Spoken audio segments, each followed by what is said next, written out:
दादा, तुमचा निर्णय चुकला. माघारी या. मी माझा मोठा भाऊ गमावला. अजित पवारांच्या आठवणी सांगताना एकनाथ शिंदे गहिवरले.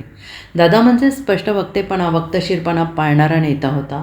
दादा, हा निर्णय तुमचा चुकलेला आहे. माघारी या. आज सभागृहात पाहताना ते डोळ्यासमोर दिसत आहे. तशा शब्दात उपमुख्यमंत्री एकनाथ शिंदे यांनी राज्याचे दिवंगत माजी उपमुख्यमंत्री अजित पवार यांच्या आठवणींना उजाळा दिला. राज्य विधिमंडळाच्या अर्थसंकल्पीय अधिवेशनाला सोमवारी सुरुवात झाली. यावेळी विधिमंडळाच्या सदस्य असलेल्या दिवंगत नेत्यांना आदरांजली वाहण्यासाठी शोकप्रस्ताव मांडण्यात आला आणि यावेळी एकनाथ शिंदे बोलत होते. एकनाथ शिंदे यांनी म्हटलंय की अधिवेशनाचा आज पहिला दिवस.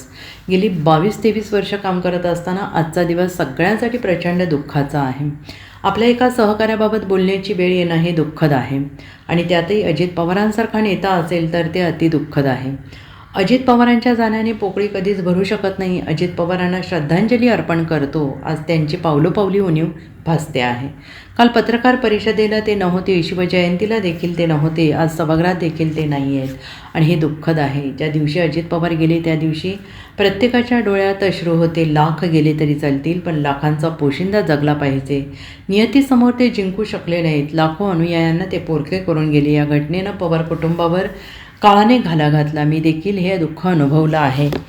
माझी 2 मुले अपघातात गेली. माझे गुरु आनंद दिघे यांना देखील अपघातात मी गमावलं आहे. दादा आपल्यासोबत नाही हे मान्य होत नाही. शब्द आणि वेळेला महत्त्व देणारा नेता आपण गमावला आहे. देवेंद्रजी आणि मी मित्र गमावला आहे, अशा भावना एकनाथ शिंदे यांनी व्यक्त केल्या आहेत. आपल्या राज्यानं एक अत्यंत कर्तृत्ववान नेता गमावलाय. शब्द आणि वेळेला किंमत देणारा नेता गमावलाय. एक खंबीर निर्भीड लोकनेता गमावलाय. राजकारणातला दादा माणूस गमावलाय. धडाडीचा आणि दूरदृष्टी असलेला विकास पुरुष गमावलाय. मी आणि देवेंद्रजींनी एक दिलदार मित्र गमावलाय. या सभागृहाने एक शिस्तप्रिय आणि आदर्श मंत्री गमावलाय. जनतेच्या प्रश्नाप्रती तळमळ असलेला लोकप्रतिनिधी गमावलाय. दादा माझ्यापेक्षा वयानं मोठे होते, अनुभवानेही मोठे होते. मी माझा मोठा भाऊ गमावलाय असं सातत्याने ते गेल्यापासून वाटतंय. दादा फणसासारखे होते, बाहेरून कडक आणि आतून मऊ. सभापती महोदय, दादांच्या बोलण्यात ग्रामीण बाज होता. आवाज राकट पण गोड होता. एकनाथराव ही दादांच्या स्टाईलची हाक माझ्या कानात आजही घुमते आहे. सभागृह असो, पत्रकार परिषद असो, कार्यक्रम असो, कॅबिनेट असो, अधिवेशन असो, प्रत्येक वेळी दादांची आठवण आपल्या प्रत्येकाला येत राहणार. बजेट अधिवेशन म्हणजे दादांचंच अधिवेशन. सचिव, अधिकारी, आमदारांच्या फायलींमध्ये बिझी असलेले दादा आपल्या सगळ्यांना आठवत आहेत आणि त्यावेळी त्यांची जी काय तकमग असायची ती आपण पाहिलेली आहे. आणि इथं खरं म्हणजे खालच्या सभागृहात जयंतरावांनी 10 वेळा, सुशील कुमार शिंदेनी 9 वेळा अर्थसंकल्प सादर केला. दादांनी या दोघांचा रेकॉर्ड मोडून 11 वेळा अर्थसंकल्प सादर केला. दादा खऱ्या अर्थाने विक्रमवीर ठरत होते, परंतु ते नियतीला मंजूर नव्हतं आणि नियती अत्यंत क्रूर आहे. तिच्या समोर आपण सगळे हतबल असतो.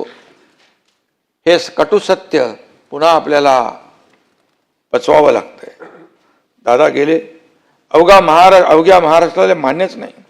दादांनी माघारी यावं असे सगळे म्हणत आहेत. सरकारचा एखादा निर्णय चुकला तर तो मागे घ्यायलाच हवा असं दादा आवर्जून सांगायचे.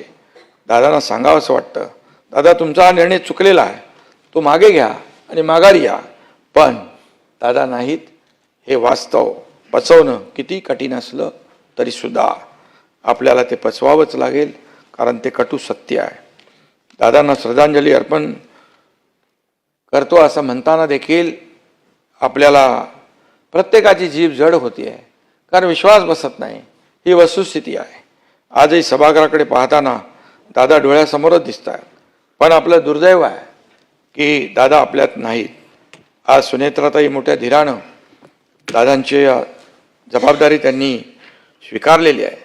आबाळा एवढं दुःख असतानाही ही माऊली खंबीरपणे उभी राहिली आहे.